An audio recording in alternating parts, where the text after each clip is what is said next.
Hello guys, welcome back to another episode here on African Confessions. So I'm going to share with you this message that I received from this woman. She said that, can you please post for me as anonymous? I am a lady who is from Lesotho. Both me and my husband, we are both from Lesotho. We have businesses here in South Africa and back home. So recently I was caught red-handed in bed with another man by my husband, and when he entered the bedroom and he saw that I was lying in bed naked with this driver of his, he was like, "Oh, mudimu waka, unqedile msadi waka." When I heard his voice, I was so shocked straight to the bone. He had caught me cheating. I had been cheating with this guy for quite a long time. So when my husband bought 3 cars, we put them, all of them, on Uber. Then eventually I fell in love with one of our drivers, because this guy, if I felt like I was lazy to go somewhere and I didn't want to use my own car, I'll then call him and he will come and pick me up. Then after I am done shopping or having my hair or my nails done, then I will call him again. Then he will come and pick me up, because my husband, since he is a businessman, he never have any time for me. Each and every day he is always locked up in his office. So this Bolt driver of ours, he was more like, now he was my husband. I used to hear people saying that in life you can just end up having sex with someone and you won't even understand what was the situation that led you to having sex. So what happened with this driver of ours is that there was this other time, me and my girlfriends, we had planned that we are going to have a ladies' night out. Then we went there. Then when we went to that party, I felt like there was no fire in that party. Then I told my friends I was going to go back home, so I called our driver. Before I had called him, I was like telling myself, no, you don't have to do this, because I know my weakness. If I drink alcohol, I know that my weakness is that I just want to have sex. So when I was speaking with him on the phone, I felt electricity in my body. I could feel that tonight I want to taste this guy. When he arrived, I was all over him. We didn't even speak or anything. I just kissed him and he said, "Wait, what is the rush? Let us find somewhere." He wanted to go with me to his place, but to me it was just too far. I wanted it like now. So we just found a place. We parked the car and we were on top of each other in that car. We made love that night. When the following morning came, I then texted him and I told him what happened last night was a mistake. We are not ever going to do it ever again. And he said that also he apologized. He felt as if he had taken advantage of me because I was a little bit drunk. To me, I thought that maybe this whole situation with this driver had passed.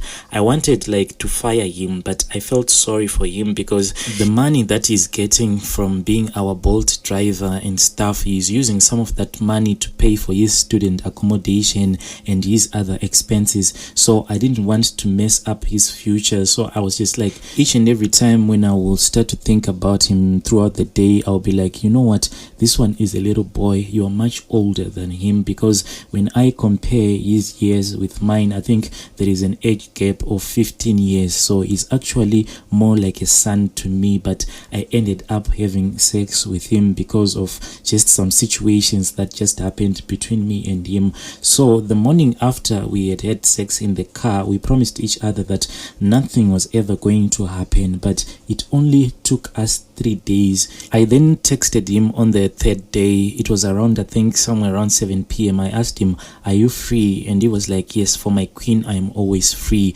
And my heart was skipping a little bit. I told him that I wanted to go and grab some burgers at McDonald's. Can you come and pick me up? So he came immediately.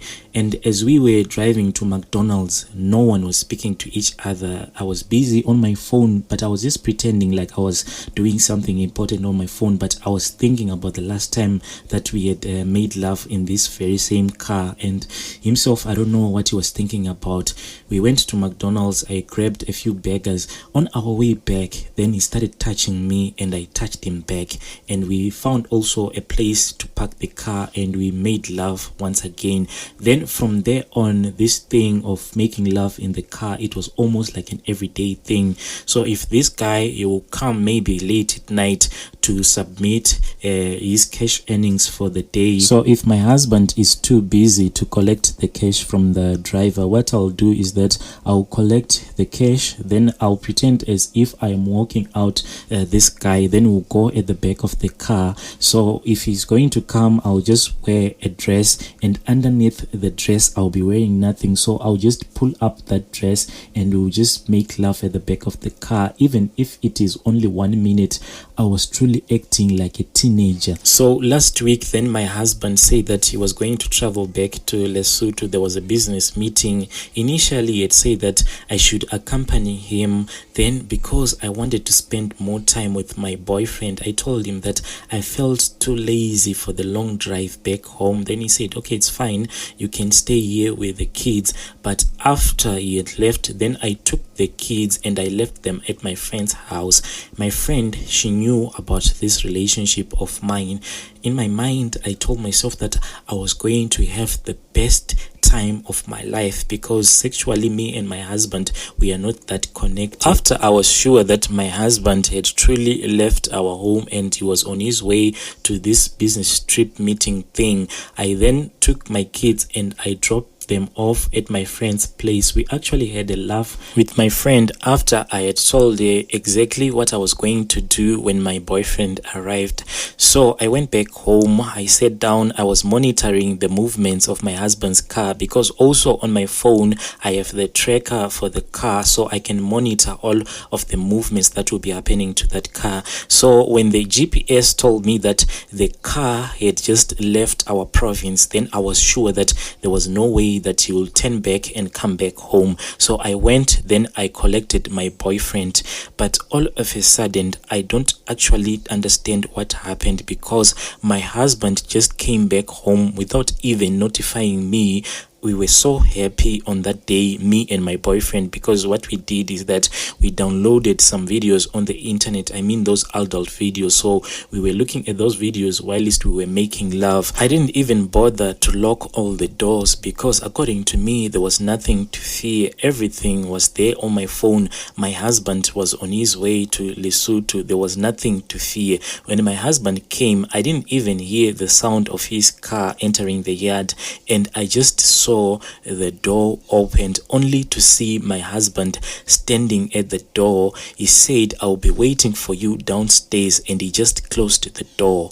When he closed the door, I just felt dizzy. In my head, I just told myself that he was going to shoot me. So I rose up from the bed and I rushed to where the safe where we keep all of our guns. I opened that safe, but to my surprise, all of the guns were there.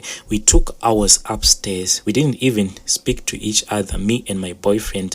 As for me, I was just shaking. I was so embarrassed. I didn't even know how was I going to explain this situation to my husband.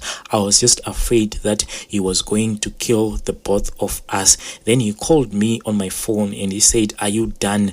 I said, yes, I am coming. But I was just lying to him. I was never going to go downstairs. I was just too afraid.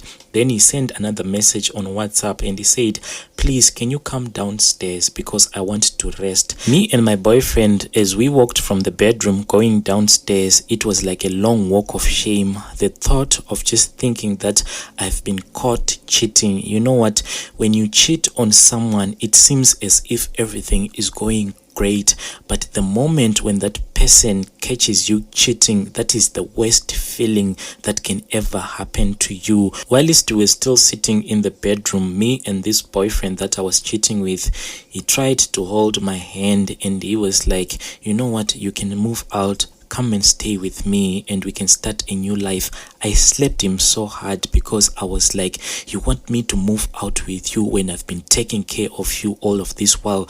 How do you think you're going to take care of me? And he was like quiet from that moment on, because he saw that he was dealing with a time bomb. If wishes could come true that night, my wish could have came true, because I kept on wishing that life could just have a remote whereby if you do something bad, you could just press the rewind button and go back to that time when you have done something wrong and start all over again. Because that night I felt as if I was like a trapped mouse. Finally, when we walked downstairs, my husband was just sitting there watching TV. But what shocked me is that he was playing this documentary that is about taxi violence. So up until today, I don't even understand the message that he was trying to show me and this boyfriend of mine. In his hands, he was holding some few documents, and he just handed those documents to my boyfriend as if nothing had happened. Then he said to him, "Can you quickly rush to the traffic department, because I want to make sure that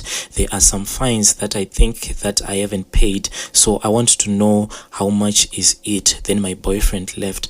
I thought that there was going to be a very big fight after the driver had left, but when that guy left, it was as if nothing had ever happened. Actually, he even spoke about all the good things that I had done for him throughout our marriage. He was pretending as if the situation was just okay. Then he asked about the kids. He said, "Where are the kids?" Then I told him that I had left the kids to play at my friend's house. Then he said, "Oh wow, let us get into the car and let us go and fetch them." Then we drove to my friend's place. When we arrived at my friend's place, he's the one who called my friend. When my friend came out, she was so shocked to see me with my husband. I myself, I didn't even have the energy to get out of the car because my legs were so shaking. I don't think that I could get out of the car, so I was just sitting there, not saying even a word. When the kids came out, they went straight into the car. As always, they were playful. On that day, he himself, he was actually singing with the kids as he was driving. So my friend then texted me and said, "Are you okay? Is everything okay?" But I was so afraid of what my husband was doing that I could not even grab the phone and chat with her because my hands were shaking. I kept on thinking that, oh, so this is what he wants to do. First, he wants to kill me with the kids, then maybe he will shoot himself. But when we arrived home, he was joyous like never before. He kept on playing with the kids. He said, "Can you cook for us?" I cooked, but I was not even comfortable. Nothing happened throughout the night. I could not even sleep because I thought maybe something bad was going to happen, but nothing happened. Up until today, nothing has happened. My question is, can I continue to live with this man, or should I just run away, move out of the house? Because his reaction, is it for real, or is he up to something? Is this normal to other men out there, that you find your partner in bed with your driver and you act as if nothing has happened? Is he planning to hire someone who is going to kill me? Why is he happy? Why didn't he ask me about this cheating of mine? That was a message that we received from Anonymous. The scary part right there is when she said that this guy pretends as if I didn't even cheat on him. He pretends as if everything is going according to plan. Let us give her advice in the comment section. Dear listeners, let's meet again in the following episodes.